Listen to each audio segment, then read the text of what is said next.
हा बोला ते. जय श्री कृष्ण.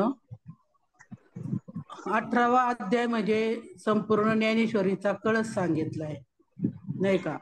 बरोबर. ज्ञानदेवे रचिला पाया, उभारिले देवालया. त्याप्रमाणे ज्ञानेश्वरांनी 4:40 हॅलो 5. हा बोला बोला काय हॅलो बोलतोय ना. हा मी एक बोलते मिनिट. मी. मी बोलते ताई. हा एकानंतर ज्ञानदेवांच्या एक, हा एकानंतर एकाला 5. बोला. उद्या बर परत घेऊयात ते आपण. हा हरकत नाही, आपण उद्या परत घेऊयात. आपल्याला पूर्ण विश्लेषण करायचं आहे, तरच पुढे जायचं यावेळेस. बर. हा हा आता कोणताही बोलतात का? हा बोला, सुरू करा ताई. म्हणजे वेळ कमी आहे आपल्याकडे, 5च मिनिटं. उद्यापासून हो मी वेगळी लिंक पाठवते, थोडंसं जास्त एक्सटेंड करूया आपण. का? हम्म. हो. तेव्हा ज्ञानेश्वरांनी ज्ञानदेवे रचिला पाया, उभारिले देवालया. ज्ञानेश्वरांनी पाया रचला कशाचा? ज्ञानाचा. कारण ज्ञानेश्वरांच्याच नावामध्ये अर्थ सांगितला. ज्ञान, जिथं ज्ञान आहे तिथंच ईश्वर आहे, नाही का? ती ज्ञानेश्वरी. तर गीतेचा अर्थ त्याने जायला, गीता संस्कृत आहे, परंतु संस्कृत भाषा आपल्याला काही समजत नाही. कारण संस्कृताचं तुकाराम महाराज म्हणतात, कुणबियाच्या वंशी घातली जगदीशा, संस्कृत भाषा आम्हा कैशी. मग कुणबियाच्या वंशी म्हणजे आपण ज्या कुळामध्ये जन्माल त्या कुळामध्ये आपल्याला संस्कृत भाषा समजत नाही. शब्द बोलू जाता मग जिभही वळेना. मग तिथं जिथं शब्दच वळत, जीभच वळत नाही, तिथं शब्द कधी बोलता येईल? म्हणून अशी ती ज्ञानेश्वरी गीता, ती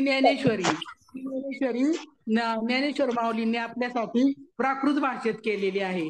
आणि ती प्राकृत भाषेत आपण मराठीत आपण काय शिकलो की बाबा ज्ञानेश्वरीतून अध्यात्म सांगितले पूर्ण, की ज्ञान. आता आपण भक्ती करतो, पण भक्ती कशा प्रकारे केली पाहिजे? मग भक्तीचा सोपा मार्ग सांगितला की तुम्हाला जर भक्ती करायची असेल तर पहिला संतांवरती विश्वास ठेवला पाहिजे. संताचे पायी हा माझा विश्वास, सर्व भावे दास झालो त्यांचा. त्याची माझी गीत करी ती सकळ, जेणे हा गोपाळ कृपा करी. मग त्यांनी निवृत्तीनाथांना उपमा दिली पा, की सागराची उपमा दिली. सागराची उपमा द्यावी तर सागराला पण काय मर्यादा आहे, तो मर्यादेशिवाय पुढे जाऊ शकत नाही. पण संत काय आहेत, संतांना मर्यादा नाही. संत तुम्हाला जिथून आणलं तिथपर्यंत नेऊन पोचवतात. म्हणजे कसं उदाहरण दिले माऊलींनी, की ज्याप्रमाणे पाऊस पडतो, चांगला विचार केला तर पाऊस कुठून येतो? समुद्रातून पाण्याचं बाष्पीभवन होतं, त्या आभाळात जातं, त्याचे ढग तयार राहतात. ढगाला हवा तयार लागली की पुन्हा त्याचा पाऊस पडतो. आणि पाऊस आला कुठून? समुद्रातून आला. आणि आला परत, तो परत ज्या मार्गाने आला म्हणजे आभाळातून आला, पुन्हा नाले ओढे, नाही का, सगळं नंतर नदीला जाऊन मिळतो. आणि नदी पुन्हा पुढे जाऊन मिळती समुद्राला. त्याप्रमाणे जिथून पाणी आलं म्हणजे समुद्रातून आलं आणि ते परत जाऊन समुद्राला भेटलं. मग तसं की आपण आलो कुठून हे पहिलं ज्ञानेश्वर महाराजांनी आपल्याला समजून दिले. कारण अर्जुनाला त्यांनी सुरुवातीला सांगितलं, बाबा तू कुठून आलेला नाही गेलेलाही नाही, नाही का? ज्ञानेश्वर महाराजांनी त्यांना अगदी समजून सांगितलं अर्जुनाला. कधी? ज्यावेळेस अर्जुनाच्या डोक्यावरती मस्तकावर हात ठेविला मस्तकी, आणि प्रसाद देऊन सुखी केले. ज्यावेळेस मस्तकावरती हात ठेवला म्हणजे अनुग्रह केला. आणि अनुग्रह केल्यानंतर अर्जुनाला कळलं की देव कोण आहे आणि मी कोण आहे. तसं आपल्याला सद्गुरु प्राप्ती व्हावीच असं जर इच्छा असेल, बघा, प्रत्येकाच्या कर्मानुसार किंवा प्रारब्धानुसारच सद्गुरु प्राप्त होतात. आपण किती प्रयत्न केले जर आपल्या प्रारब्धात जर नसेल तर भेटत नाही. पण आपलं उजळले भाग्यात अवघी चिंता वारली, संत दर्शने अनाभ पद्मनाभ जोडीला. मग उजळलं भाग्य, उजळलं की त्याला वेळ लागणार नाही. एक क्षणाचाही विलंब लावता तुम्हाला सद्गुरु प्राप्ती होईल. पण सद्गुरु प्राप्ती होण्यासाठी पूर्वजन्म बहुत सुकृत, नाही का, बहुत सुकृताची जोडी. आणि म्हणून विठ्ठली आवडी. बहुत सुकृत म्हणजे पूर्वजन्माचं सुकृत, पूर्वजन्माचं पुण्य आपल्या पदरी असलं, आपल्या जवळ असलं तरच आपल्याला विठ्ठलाचं नामस्मरण येईल. सगळ्यांनाच विठ्ठल मानता येतो का हो? समोरून विठ्ठलाच्या जातात पण विठ्ठलाला कोणी मंदिरासमोर झालं तरी हात कोणी जोडीत नाही, नाही का? म्हणून राम ते म्हणता रामाचं होईजे, पदी बसवणी पदवी घ्यायचे, ऐशे सुख वचनी आहे, विश्वाचे अनुभव पाहे. की जर राम म्हणायचं असेल तर रामच वाचायला पाहिजे. मग असे सद्गुरू प्राप्त व्हायला पाहिजे. बा कानी जे पेरिले, डोळा ते उगविले, व्यापक हे भरिले हरी रूप. मग काना जे पेरले ते डोळ्यात उगवलं पाहिजे. आणि तो व्यापक आहे, नाही का? आपल्या पुरताच आहे का परमेश्वर? ज्याप्रमाणे माऊली म्हणतात की हवा आपल्या पुरती आहे का? व्यापक आहे. हवा सगळीकडे आहे. त्याप्रमाणे आपल्या देहात आहे, आपण देहात आहे म्हणजे आपण हवेवर. हो. महाराजांनी आपल्याला आपलं श्रीकृष्ण भगवंतानी अर्जुनाला सांगण्यासाठी अर्जुनाला सांगितली गीता, पण ती गीतेचा सर्व जगासाठी विश्वासाठी बोध केलेला आहे. आणि तो बोध आपल्याला आपल्याला कळण्यासाठी ज्ञानेश्वर महाराजांनी प्राकृत भाषेमध्ये ज्ञानेश्वरी केली. आणि ती ज्ञानेश्वरी समजण्यासाठी सद्गुरु कृपा पाहिजे, नाही का? कारण ज्ञान बघा एका शब्दामध्ये ज्ञानेश्वरीची ए मराठी येचे नगरी ब्रह्मविदेचा सुकाळ करी घेणे देणे सुखाची वरी होऊ द्या जगा. या जगाला सुख होण्यासाठी ज्ञानेश्वरी महाराजांनी मराठी भाषेत केली, प्राकृत भाषेमध्ये. आणि ती करण्यासाठी ती सुख, आता पा सुख म्हणजे काय आणि ब्रह्म म्हणजे काय? मग ब्रह्माचा आणि सुखाचा. तर ब्रह्म आपण सुख पाहतो, सुखाची व्याख्या आपल्यात काय आहे? घरदार गाडी बंगला, नाही का? ऐश आराम आणि खाणं पिणं लेणं नेसणं याच्यातच सुख मानतो आपण. पण ते सुख आहे का हो? कारण ते सुख नाही, कारण त्याच्यापासून दुःख निर्माण होतं.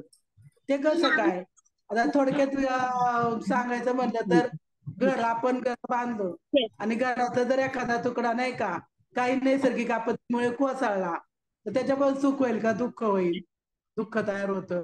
मग गाडी घेतली तुम्ही 50 लाखाची आणि अर्जंट तुम्हाला एका काही कार्यक्रमासाठी जायचं आहे आणि ती गाडी जाता आता मध्येच पंक्चर झाली तर ती पंक्चर झालेली गाडी आता जर तिथं सुविधा नसेल आणि जर तुम्हाला ती काढता आली नाही तर त्याच्यातून सुख होईल का? दुःख. मग एवढी 50 लाखाची गाडी घेऊन जर तुम्हाला दुःख आहे, मग सुख कशात आहे? तुम्ही तर मी सुखी आहे, मग सुखी कशात? सुख कशाचा माल? बघा, दुःख सुख पावायचं जावा एवढे आणि दुःख पर्वता एवढे. मग सुख आणि दुःखाची व्याख्या आपणच केलेली आहे. कारण आपल्या वेळेनुसार आपण सुख मानतो आणि दुःख मानतो. एखादा शब्द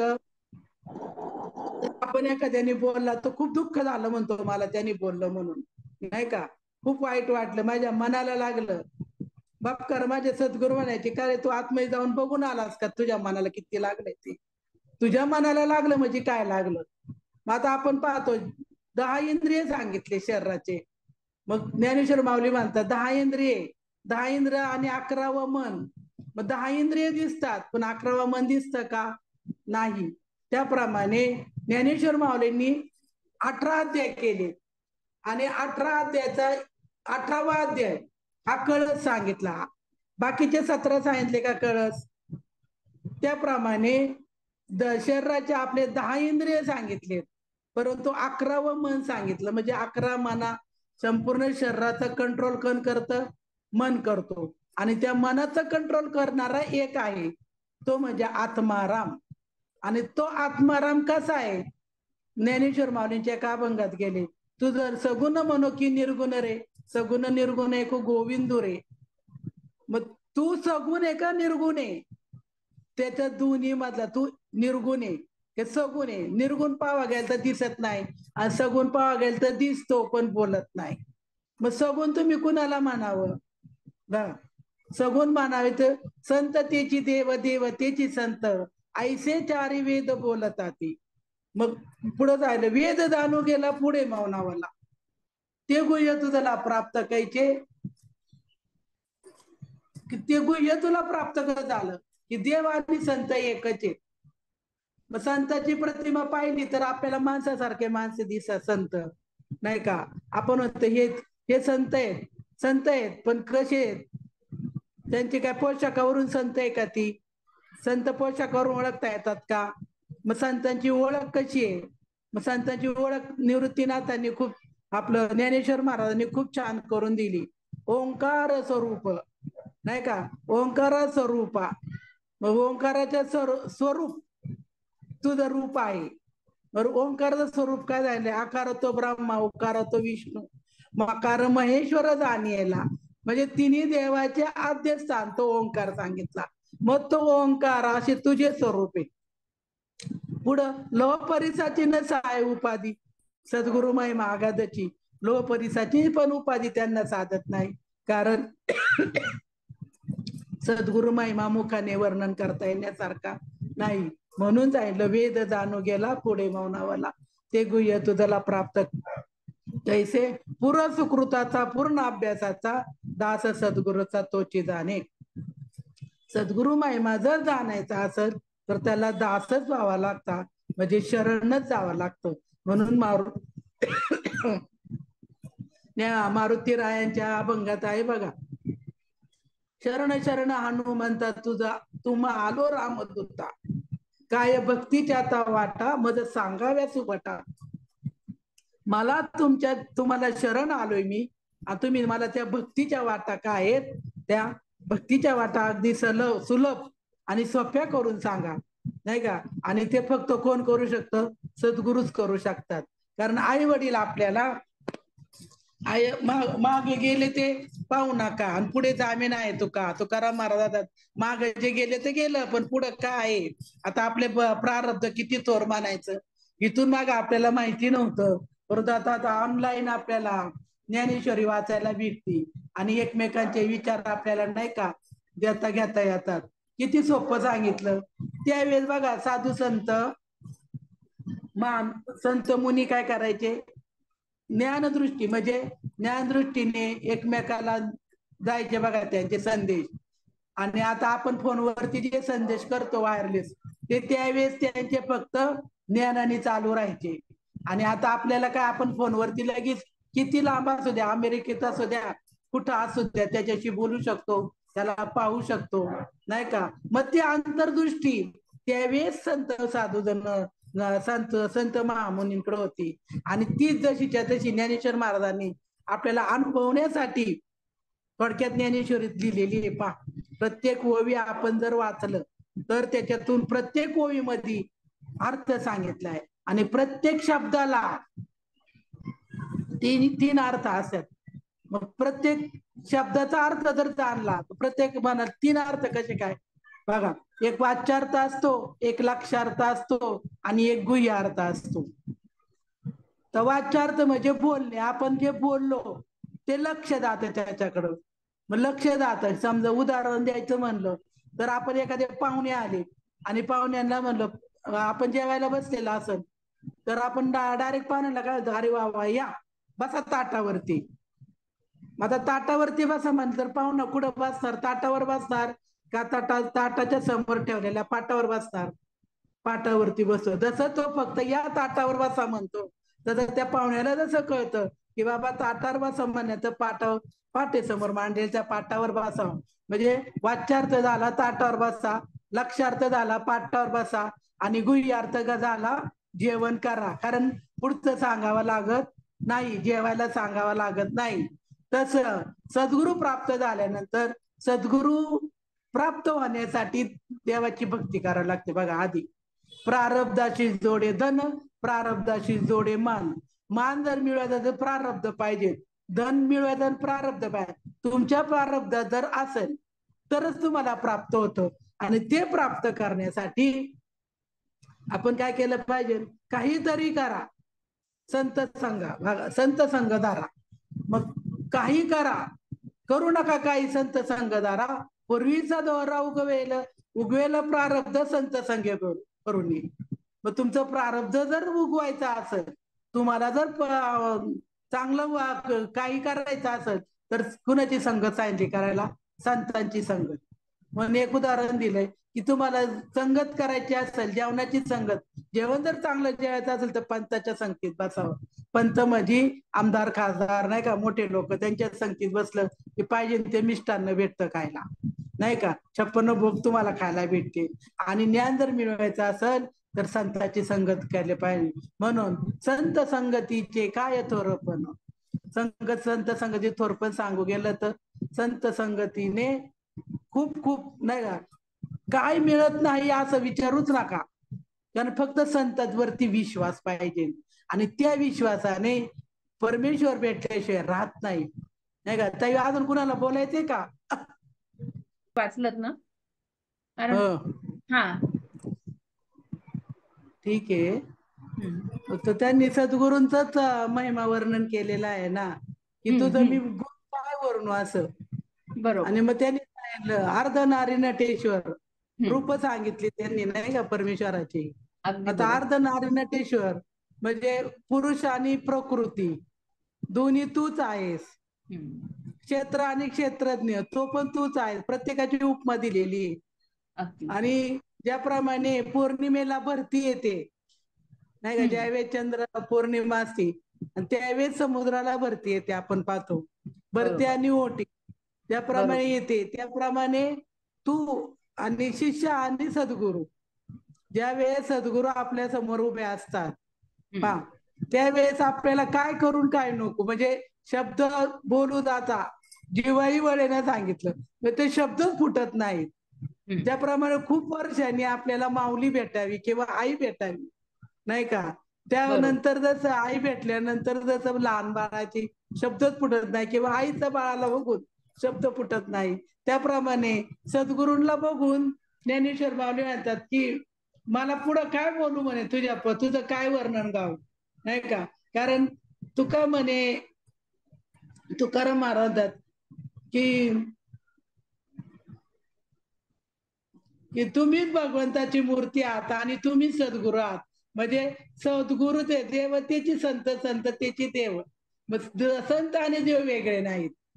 ज्यावेळेस एक छोटासा दृष्टांत सांगते की ज्यावेळेस संत नारद मुनी नाही का वैकुंठाला गेले आणि त्यावेळेस देवाला भेटायला गेले पा, आणि त्यावेळेस देवाला भेटायला रुक्मिणी मातेला देवाने सांगितलं की तू काय कुणाला आल्यानंतर आतमध्ये सोडू नको, माझी देवपूजा चाललेली आहे.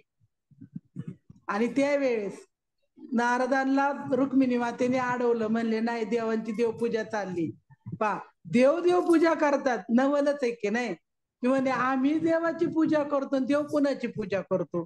त्यावेळेस त्याला वाटलं की बाबा चला आता आपण काय करू पाहायचंच. नारदाला उत्सुकता निर्माण झाली आणि त्यावेळेस रुक्मिणी मातेचं लक्ष इकडं तिकडे भटकून त्यांनी आतमध्ये प्रवेश केला आणि जाऊन पाहिलं तर देवांनी सगळ्या संतांच्या मूर्त्या ठेवलेल्या होत्या आणि त्याची ते पूजा करीत होते देव. मग असे संत की ज्यांना आपलं म्हणजे देवाने संतांनी देवाला आपलं केलं आणि देवानी संतांना आपलं केलं. त्याप्रमाणे अर्जुन आणि देव एक होता पा. जेव्हा अध्यात्म सांगायचं मग सगळ्यांना सांगितलं का देवाने अध्यात्म, मग तो अध्यात्म ज्यावेळेस अर्जुनाला सांगितला त्यावेळेस उद्धवाला आणि अर्जुनाला दोघांना, उद्धवाला सांगितलं भागवत आणि भागवत कथा उद्धवाला सांगितली देवानी आणि अर्जुनाला गीता सांगितली. ज्यावेळेस अर्जुनाला गीता सांगत होते त्यावेळेस अर्जुन भ्रांतीमध्ये होता, पण अर्जुनाची भ्रांती घाल्यानंतर भ्रांती याच्यामुळे गेली, शुद्ध झाले कलेवर, शुद्ध झाली पायवाट. भ्रांती गेल्यानंतर पायवाट शुद्ध होती, वाट दिसू लागली आणि मग वाट दिसू लागल्यानंतर चालायला सोपी जाणार. तसं 18व्या अध्याय सांगितलं बाबा, 17 अध्याय जे सांगितलं त्याचा कळस सांगितला 18व्या अध्यायामध्ये. आणि तुम्हाला काहीच करता येत नसेल तर त्यांनी सांगितलं माझं नामस्मरण करा, इतकं सोपं आहे. कारण सद्गुरु कृपा झाल्याशिवाय तर काहीच प्राप्त होत नाही. कारण अशी भक्ती तुम्ही किती वेळ कराल. आता आपला मागच विषय गेला किंवा आपले भजनच 4 प्रकारचं सांगितलं, पच्चंती वैखरी, पच्चंती मध्यमा, पच्चंती परा. मग 4 वाणीनं भजन सांगितलं. मग आपण कोणत्या वाणीने भजन करतो? वैखरी वाणीने भजन करतो. तसं भक्ती पण त्यांनी सांगितली निर्गुण आणि सगुण. मग सगुण माऊलींचं आहे का, पण तुझं सगुण म्हणू की निर्गुण रे, सगुण निर्गुण एक गोविंद रे. मग माऊली म्हणतात तुझं सगुण म्हणू की निर्गुण. अरे सगुण म्हणावा तू दिसतो, पण निर्गुण जाणायला सगुण पाहिजे. म्हणून निर्गुण परमात्मा जाण्यासाठी सगुण सद्गुरु प्राप्त पाहिजे. म्हणून त्या सत्य ज्ञानांगत गगनाचे प्रावरण नाही रूप गुण जेते काही, तो हारे श्री हरी पाहिला डोळे भरी, पाहता पाहणे दुरी सारोन्या. पहा दोन्ही क्रिया सांगितल्या. ज्याप्रमाणे आता आपण वाचलं की दोन्ही उपमा दिल्या परमेश्वराने, कमळाची दिली आणि त्याच्यातला कमळ दर्पण, दोन्हीच्या उपमा देत त्यांनी सांगितलं. तसं पाहाचे पण पाहतोय तो पण तुझे, पाहता पाहणे याच्या पलीकडे दुरी सारणे. ज्ञानदेव म्हणे ज्योतीची निज ज्योती, तेही उभी मूर्ती विटेवरी. मग ती मूर्ती जी आहे ती ज्योतीची निज ज्योती. आता आपण सगळेजण म्हणतो की शंकराला 3 डोळे आहेत, शंकरा भगवानाला 3 डोळे आहेत, तुम्हाला नाही का हो? तर तुम्हाला फक्त 2 डोळे दिसतात, ज्ञानचक्षुचा डोळा दिसत नाही, कारण ते ज्ञान आपल्याकडे प्राप्त नाही म्हणतो. पण माऊलींनी तर सरळ सरळ दिले की ते ज्ञान पै बरवे, जरी मनी आती आणावे, तरी संतावे भजावे सर्वस्वेशी.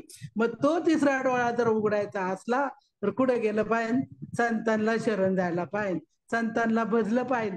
तो 3रा डोळा प्रत्येकाजवळ आहे आणि तो डोळा उघडण्यासाठी आपल्याला संत कृपा होता. फक्ता निगती दोंदे, नाचती स्वानंदे हरिरंगी. एकनाथ महाराज म्हणतात संत कृपा झाल्यानंतर वेळ लागत नाही, कारण कानी जे पेरेला डोळावे ते उगविले. मग कानात तुमच्या टाकल्यानंतर जसं एखाद्यानी एखादी चुगली केली ती तशी डोक्यात राहते, तसं संतांनी जर ते नाम दिलं, ते कानी जे पेरिले डोळ्यात ते उगविले, व्यापके भरिले हरिरूप. किंवा माऊलींचा आपण आरती तर म्हणतोच रोज, नाही का? त्याच्या शेवटचं चरण सांगितलं बघा, प्रगट गुह्य बोले विश्व ब्रह्मची केले, राम जनार्दनी पै मस्तक ठेविले. मग प्रगट आहे, नाही का? विश्व कसं आहे? प्रगट आहे, दिसतंय, पण ब्रह्म आहे, गुह्य आहे. ते गुह्य कोणचं? मग ते गुह्य आपण शोधून काढ. प्रगट गुह्य बोले, प्रगट केले आपण रामकृष्ण हरी. राम माहितीये, कृष्ण माहितीये, हरी माहितीये का हो? गुह्य आहे की नाही? कारण हरी दिसत नाही तुम्हाला, राम दिसला. कृष्ण अवताराला आले, राम अवताराला भगवान विष्णूंनी अवतार धारण केले, 10 अवतार घेतले, भक्तासाठी 10 अवतार घेतले. भगवान श्रीकृष्ण अंबरीशासाठी घेतले 10 अवतार. मग त्या 10 अवतारात रामाचा 7वा अवतार आहे आणि कृष्णाचा 8वा अवतार आहे. मग 8वा अवतार बघा तुम्ही, 8वा मधुसूदना. मग 8वा अवतार सांगितलं का 8व्याला सांगितलं? फक्त तुम्ही काय करता? शब्दाच्या अर्थानुसार जाता. बघा तुम्ही 8वा मधुसूदना, तुम्ही वासुदेव वासुदेव म्हणा, म्हणजे तुम्ही 8वा म्हणजे त्याला 8वा, आणि तुम्ही काय म्हणा? वास करणारा तो देव, तुमच्यातला वास करणारा तो देव, त्याला वासुदेव वासुदेव म्हणा. मग माझ्यातला तो आत्माराम आहे, मीच तो देव आहे, मीच तो परमेश्वर आहे, याला 8वा तुम्ही, आणि त्याचं सदोदत भजन करा किंवा त्याची सेवा करा. मग आता सद्गुरूंची सेवा सांगितली, माऊली सद्गुरूंची सेवा करतात पा. मग सद्गुरू सेवा कशी सांगितली? की बाबा तुला जे दिलेलं आहे, सद्गुरूंनी जे तुझ्यापर्यंत पोहोचवले, जे ज्ञान तुझ्यापर्यंत पोहोचवले, जे जे आपणाशी ठावे ते ते इतरांशी सांगावे, शाने करून सोडावे सकळ जन. की सद्गुरूंनी सांगितलंय की तुला जे जे ठाऊक झालं, तुला जे जे कळलं ते इतरांना सांगण्याचा तू प्रयत्न कर, नाही का? आणि तू सांगितलं आणि मग ते बोलिलेले कुरी वेडी वाकुडी उत्तरे, करा क्षमा अपराध महाराज तुम्ही सिद्ध. मग त्यावेळेस वेडवाकडं जरी बोललं तरी संत बघा, माय लेकरू आई समोर, छोटस लेकरू आई समोर बोबडं बोबडं बोलतं, पण आईला वडिलांना किती त्याचं कौतुक वाटतं. त्याप्रमाणे सद्गुरूंना खूप आनंद होतो, बाबा आपलं लेकरू आज आपण सांगितले, त्याच्यावर काहीतरी अनुभव आला त्याला, आणि त्याच्यात त्याला काहीतरी अपरोक्ष ज्ञान प्राप्त झालं. आणि मग तो ज्यावेळेस अपरोक्ष ज्ञान प्राप्त होतं त्यावेळेस तो आपण स्वतः अनुभव घेतो. परोक्ष म्हणजे स्वतः अनुभव घेऊन दुसऱ्याला काहीतरी सांगण्याचा प्रयत्न करतो. किंवा एखादी गोष्ट स्वतः बनवली, नाही का? आता आपण गृहिणी आहे सर्वजण, मग आपण जर केलेली भाजी आपण पहिली खातो का इतरांना पहिली वाढतो? आपण इतरांना ताटामध्ये वाढतो आणि त्यांनी खाल्ल्यानंतर समाधानाचा ढेकर दिला की गृहिणीचं पोट भरतं, नाही का? त्याप्रमाणे हा अनुभव तर आपला सर्वांनाच आहे, बरोबर आहे की नाही? मग तसा जसं आपण केल्यानंतर इतरांना खायला घातल्यानंतर आपल्याला समाधान होतं, तसं सद्गुरूंना आपल्याला झालेलं ज्ञान आपल्याला झालेला अनुभव आपण जसा तसा इतरांना सांगितला तर त्यांना खूप आनंद होतो. म्हणून ज्ञानेश्वर माऊलींनी रचलाय पाया आणि तुका कळत झालेत. मग तुका कसे कळत झालेत? कारण आधी केले आणि मग सांगितले. ज्ञानेश्वर माऊलींनी स्वतः आधी केले आणि मग सांगितले. तुकाराम महाराजांनी पण आधी संतांनी सगळ्या पहिलं स्वतः केलं, स्वतः अनुभवलं आणि नंतर जाणलं. म्हणून अध्यात्म म्हणजे आत आणि ध्यान, त्याचं आत्मज्ञान म्हणजे ध्यान करणं, आत्मसात करणं, ते अध्यात्म. आणि ते अध्यात्म आपण आत्मसात किती केलंय याचा अनुभव सांगणं या नाव अध्यात्म. आणि तो जसाचा तसा दुसऱ्याला आणून द्यावं देणं त्याचं नाव अध्यात्म सांगितलं. पहा, ज्ञानेश्वर महाराजांपर्यंत एक गुरु एक चेला होता. पहा, आता ताईंनी गुरु परंपरा सांगितली माऊलींची, नाथ संप्रदायांकडनं आलेले आणि तेच नाथ संप्रदायाकडनं आलेलं सर्कल नाही का. आपल्याला मिळालेले सद्गुरू ते कोणत्या संप्रदायाचे? पहा, आता मी थोडक्यात मला भेटले सद्गुरू ते आनंद संप्रदायाचे नाही का. आता ज्ञानेश्वरीत गेले, एकनाथ भागवतात 4 संप्रदाय सांगितले. चैतन्य संप्रदाय, स्वरूप संप्रदाय, आनंद संप्रदाय आणि के 4 संप्रदाय सांगितले. मग त्यातला आपल्याला कोणता? मला आनंद संप्रदायाकडनं आलं. मग ते आनंद संप्रदाय दत्तगुरूंकडनं आपल्यापर्यंत पोहोचलं. मग हंसरूपी ब्रह्मा उपदेश श्रीहरी चतुर्श्लोकी 4 भागवत. मग तिथून आपल्याला आलेले हे आपल्याला मूळ कळलं पाहिजे. ज्याप्रमाणे नदीचं मूळ आणि ऋषीचं कुळ माहिती नसतं, परंतु आपल्याला भेटलेले सद्गुरू कुठल्या संप्रदायातून आले, आपल्यापर्यंत कुठून आले हे सांगितले ज्ञानेश्वर महाराज. म्हणून आदिनाथ गुरु सकळ सिद्धांचा मच्छिंद्रतायाचा मुख्य शिष्य, मच्छिंद्राने बोध गोरक्षासी केला आणि गोरक्ष ओळला गहिनी प्रती, गहिनी प्रसादे निवृत्ती दातार ज्ञानदेवा सार चोजविले. तसे निवृत्तीनाथांची संप्रदाय सांगितला नाही का. मग प्रत्येक संप्रदायाचं कुळ मूळ आपल्याला कळलं पाहिजे. आपल्याला जिकडनं आले त्यांचं नाव कळलं. ज्याप्रमाणे आपल्या वंशामधील आपल्या वाडवडिलांचं नाव आपल्याला माहिती पाहिजे, आपल्या कुळाचं नाव कळलं पाहिजे, गोत्राचं नाव कळलं पाहिजे, आपल्याला व्यवहारातलं ज्ञान आहे नाही का. तसं अध्यात्मात पर्यंत आपल्याला कुठून आलं हे आपल्याला कळलं पाहिजे, आपली गुरु परंपरा कळली पाहिजे. म्हणून माझी गुरु परंपरा सांगायची म्हणली तर ब्रह्मा, आत्री, दत्तात्रय, नारायण महाराज, अजून लक्ष्मण, बलभीम, सखायनंद, शांतामाई, केरोबा, बंडोबा आणि केरोबा, श्रीपाद रामदास आणि ते माझ्यापर्यंत येऊन पोहोचले. पहा, मग ते माझ्यापर्यंत आले. मी पण इथं